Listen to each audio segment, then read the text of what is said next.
का स्वागत करती हूँ। चलिए शुरुआत करते हैं कुछ देश दुनिया की खबरों से। जय हिंद जय भारत। मेरा नाम गोपाल है। गोपाल जी, आज आप प्रेस वार्ता कर रहे हैं और कोई खुलासा करने वाले हैं भ्रष्टाचार को लेकर। ये किस तरह का भ्रष्टाचार है, कौन से इलाके का है, क्या कहना चाहिए? एक्चुअली क्या है कि एक मझावली में गांव पड़ता है, शेखपुर मौजाबाद। वहाँ पर एक रास्ता है जिसको 35 साल से हम देखते आ रहे हैं। उस पर 3 बार सरपंचों ने रेजुलेशन पास करके उसको बनवाया था पक्का। लेकिन अभी क्या हुआ है कि रसूखदार परिवार ने 1 महीने पहले 1.5 महीने पहले जब किसी झगड़ा हो जाता है तो उसको बंद कर देते थे पहले, लेकिन अब उन्होंने उस पर गेट चढ़ा दिया है। जब उसके लिए मैंने काफ़ी सारी मेल की, कंप्लेंटें की, सब कुछ की, तो उसका कुछ जवाब नहीं आया, क्योंकि जो सरपंच है पूर्व, वो अभी उनका ही है जो फिलहाल का सरपंच है, और 300 वोट उनकी यहाँ पर है और डबल वोट उनकी बल्लभगढ़ में भी है। तो यहाँ पर जितनी भी कंप्लेंटें आ रही है, सीएम विंडो, पीएम विंडो, या सब जगह से आ रही है, वो सरपंच सबको झूठी साबित कर रहा है और ये कह रहा है कि उनका ही, उनकी ज़मीन है। जबकि पुराने सरपंच ने बयान दिया था कि ये मैंने खुद पास करवाया था, इसको रेजुलेशन, इसका ये सरकारी रास्ता है। और जब मैंने आरटीआई वगैरह लगाई तो सारी आरटीआई ये गायब कर रहे हैं, वीडियो ऑफिस दिखाओ, उस पर गलत खबर दे रहे हैं। सरपंच उनको तुरंत फ़ोन कर देता है, और जब मैं सेक्रेटरी को बोलता हूँ तो सेक्रेटरी कहता है जी, सरपंच कहता है मैं खुद देख लूँगा इसको। और जब मैं इस मुद्दे को थाने लेके गया, एसीपी ऑफिस लेके गया, वहाँ पर एमएलए का फ़ोन आ जाता है बार बार। तो ऐसे करके पूरा भ्रष्टाचार हो रहा है और इसको दबाया जा रहा है। आप देखिए, ये तस्वीर 1.5 महीने पहले की है। इस गली में कोई गेट नहीं है और पहले टाइल लगी हुई थी। उसके बाद पहले टाइलें हटाई इन्होंने, गायब की वहाँ से साइड में, और उसके बाद इस पर गेट लगा दिया। ये गेट है जो भी लगा हुआ है। अब यहाँ से कोई नहीं निकलता है आम आदमी। अब सिर्फ रसूखदार परिवार का इस पर कब्जा हो गया। उसके बाद मैंने जितनी भी एप्लीकेशन लगाई है, जो भी एप्लीकेशन वापस आ रही है, उनको सरपंच मिलके गुमराह कर देता है। अभी सीएम विंडो से मुझे फ़ोन आया था कल कि जी आपकी जो कंप्लेंट थी उस पर सरपंच ने लिखा है कि ये निजी ज़मीन है, इस पर गांव के लोगों को कोई लेन देना नहीं है। जबकि गाइडलाइन के मुताबिक जिसमें एक बार सरकारी ईंट लग गई और जिसका रेजुलेशन पास हो गया वो सरकारी हो जाता है, लेकिन इस बात को भी दबाए। तो मेरा ये मुद्दा है।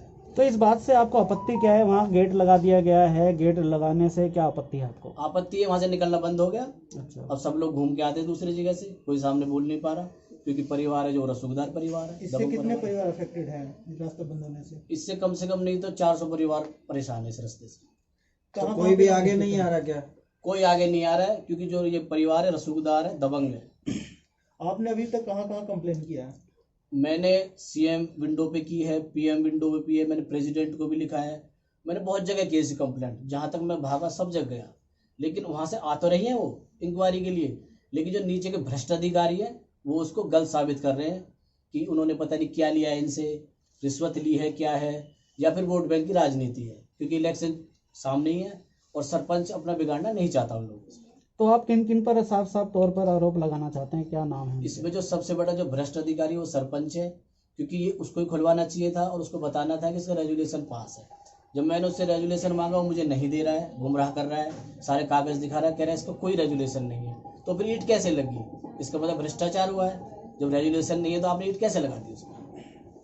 पिछले सरपंचों का क्या कहना है इसके ऊपर? उन्होंने भी इस पर कुछ कार्रवाई करने की बात बताई। पिछले क्या सरपंच के अधिकार क्षेत्र में है उस मसले को सुलझाना या गेट हटवाना?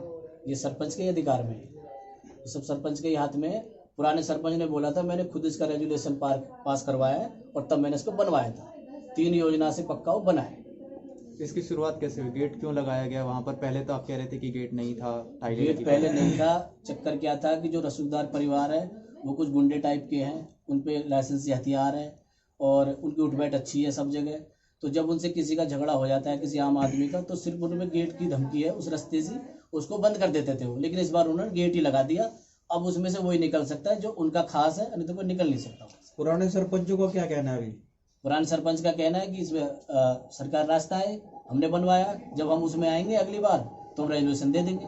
इसके लिए आप वीडियो ऑफिस गए? बार बार आप एमएलए का नाम लेते हैं, कौन एमएलए हैं, किस क्षेत्र के हैं जो आप दबाव बना रहे हैं आपको? मैं एसीपी ऑफिस में था, क्योंकि उसी दौरान जब एक गेट का मसला हुआ था तो इन गुंडों ने हमारे घर पे आके हमारी माता और भाभी को मारा था।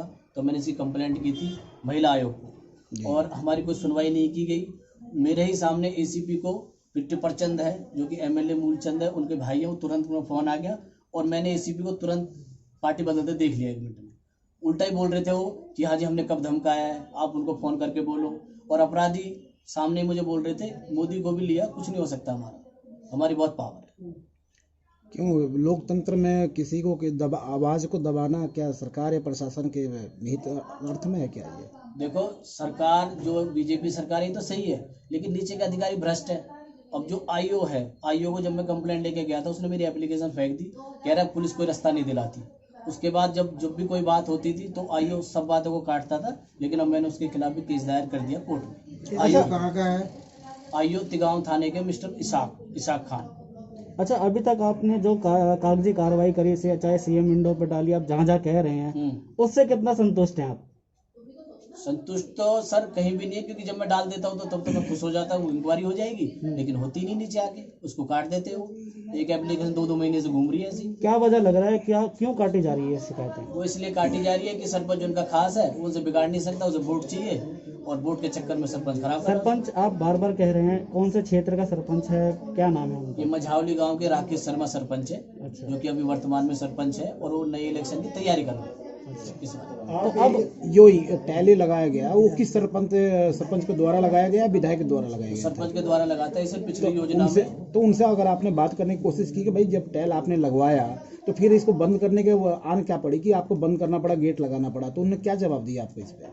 पूर्व सरपंच ने, हाँ, पूर्व सरपंच ने जवाब दिया सरकार रास्ता है, लेकिन मैं इसमें क्या कर सकता हूँ, मैं उसमें हूँ नहीं, अभी मेरा टाइम ही नहीं, अभी दूसरे सरपंच का है, उसने ये बयान। वो आपके साथ देना चाहते हैं कि वो भी इस मसले से पीछे होना चाहते हैं? उन्होंने मीडिया पे बयान दिया था, मैं दिखाता हूँ आपको, खोलो जरा।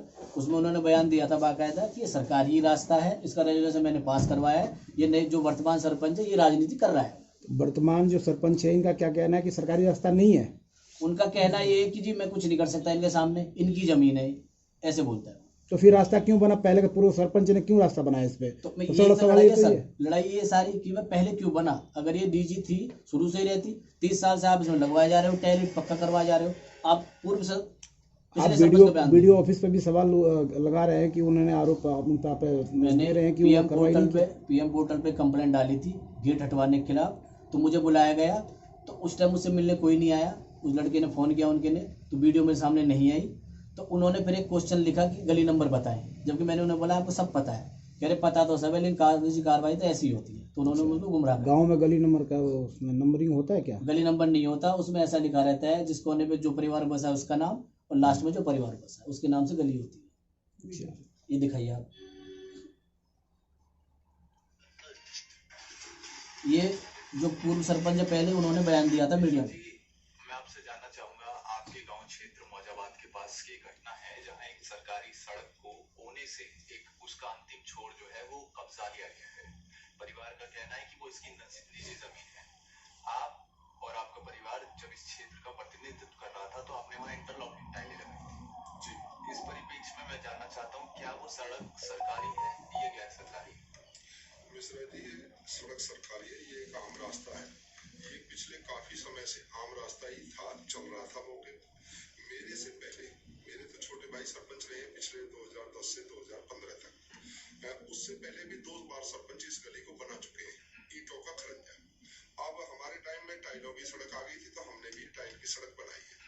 ये आम रास्ता है, बिल्कुल हमेशा से चल रहा है, ना किसी ने कोई जोर जबरदस्ती से बनाया, सबके यूज का है। आप वहाँ देख रहे हैं दोनों तरफ से दरवाजे बने हुए हैं, किसी को कोई दिक्कत नहीं थी।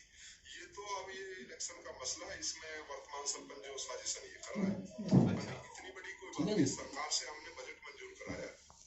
इस एरिया के साजिश है विधायक है और दबाव है। आपके एरिया के विधायक मौजूदा में मंत्री हैं, तो क्या उनके संज्ञान में लिया ये? मैंने उनको 100 कॉल कर चुका हूँ, वो बार बार बोलते हैं जी कर रहे फिर कहते क्या चाहते हो। मैंने कहा गेट हटवाया जाए। ये आपके क्षेत्र के विधायक कौन है वैसे? हमारे क्षेत्र के विधायक है राजेश नागर। अच्छा, नागर जी साहब ने बातचीत की है इस मसले मैंने पर? उनके जो पीए को कई बार फ़ोन किया था इस बारे में कि हम थाने में हैं, आप ऐसे करो ऐसे करो।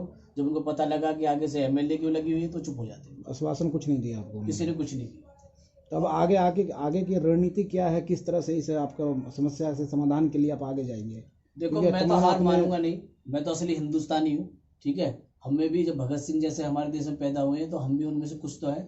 मैं इसको जीत के ही रहूंगा, चाहे मुझे 100 साल लग जाए, मैं तो हारने वाला हूँ। आपने सीएम विंडो, पीएम विंडो, तमाम जो भी अधिकारी क्षेत्र है जहाँ पे डिप्टी अफसर है सबको आपने पेपर दे दिया, सारे जगह पे आप गए, लेकिन फिर भी कार्रवाई नहीं हुई। अब आपकी मानसिकता तो बिल्कुल कमज़ोर हो चुकी होगी, और नहीं तो आगे की रणनीति क्या है कि आगे आप इस गेट को खुलवा सकें? देखो जी, जब भ्रष्टाचार ज़्यादा बढ़ जाता है, एक बार होगा नीचे का अधिकारी चेंज, दूसरी बार होगा, वो चेंज होते रहेंगे, क्योंकि गवर्नमेंट भी देखे कि बार बार एप्लीकेशन आ रही है।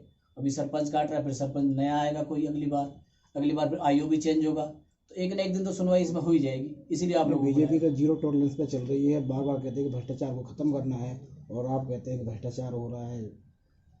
ये आपका पूरा मसला ये उपायुक्त के अधिकार क्षेत्र में भी आता है, तो यशपाल यादव के पास आपने किसी तरह की कोई कंप्लेंट या कोई सूचना भेजने की मैंने जितनी भी मेल आईडी है सरकारी जी सब पे मेल की। उसमें क्या होता है, जैसे कोई नया अधिकारी आता है पिछली मेल को बंद कर देता है।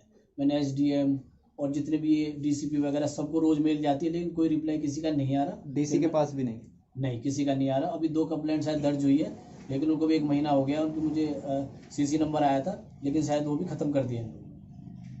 निजी तौर पे आपने मुलाकात करने की कोशिश करी? किससे सर? डीसी साहब से? नहीं, मैंने कुछ नहीं की, लेकिन उनके संज्ञान में सब कुछ है। जब न्यूज में चल रहा है सारी एप्लीकेशन जारी है रोज, और जब भी मैं कोई वीडियो जारी कर देता हूँ तुरंत थाने में फोन जाता है, इस लड़के को रोको कि ये क्या कर रहा है। फिर मुझे एक आईओ का फोन आया, कह रहा है आप वीडियो डिलीट कर दीजिए और लिख दीजिए मेरा फैसला हो गया, रास्ता खुल गया, जबकि ऐसा कुछ हुआ नहीं है। अच्छा, आप सीएम विंडो पे आपने कंप्लेंट डाला था, तो वहाँ से रिप्लाई क्या आया? वहाँ से नीचे के अधिकारी के पास गया, इंक्वायरी करो इसके लिए। इंक्वायरी एप्लीकेशन गई वीडियो ऑफिस, तो वीडियो ऑफिस ने सरपंच को लिखा, सरपंच ने मुझे गुमराह करने के लिए लिखा कि गली नंबर पूछो। उसके बाद 1 महीने तक रोक के रखा उन्होंने। मैंने रेजुलेशन मांगा तो गुमराह करते रहे, वो दे नहीं रहे रेजुलेशन। अब उन्होंने रिप्लाई करके भेज दिया वापस कि जी ये तो सबूत इकट्ठे कर नहीं पाए, ये तो इनका निजी रास्ता है। फिर आपने लगाया फिर सीएम विंडो? मैं तो बार बार लगा ही रहा हूँ, मैं तो रोज लगती है मेरी। ठीक है, आप बार बार लगाते क्या कोई रहेंगे। इसकी इन्वेस्टिगेशन हुई है जो सीएम विंडो की तरफ से अगर लेटर गया तो कोई वीडियो ऑफिस की तरफ से आपके कोई नहीं मोहल्ले में आया, आके? कोई नहीं आया, कोई देखने नहीं आया कुछ भी। जबकि एसीपी आया था एक दिन, तो वो सरपंच आया तो वो फोन में दिखाते हैं जी तो खेत था जी पहले यहाँ पर, और एसीपी वहां से फिर वापस चले गए। अच्छा, आपने बताया कि आरोप जो कार्रवाई नहीं हो रही आपके मुताबिक, तो आप इस पे आगे क्या करेंगे? ग्रामीणों को क्या साथ में लेकर चलेंगे? अपने जो ग्रामीण हैं वो आगे क्यों नहीं आ रहे? देखो जी, गांव में एक तो ना तो कोई इतना पढ़ा लिखा है, और उनको गांव में रहना, उन्हें दुश्मनी करनी भी, तो सामने कोई नहीं आ रहा है, लेकिन अंदर से सब मेरे साथ है।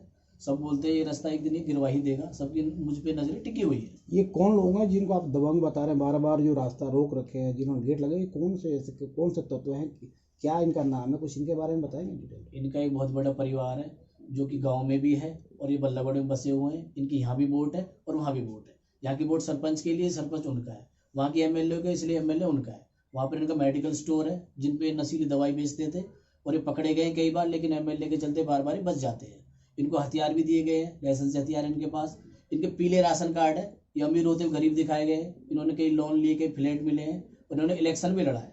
इलेक्शन में लड़े जी, जिसमें कि हार गए। सबसे पहले खबरें देखने के लिए हमारे चैनल को सब्सक्राइब करें और लाइक करें।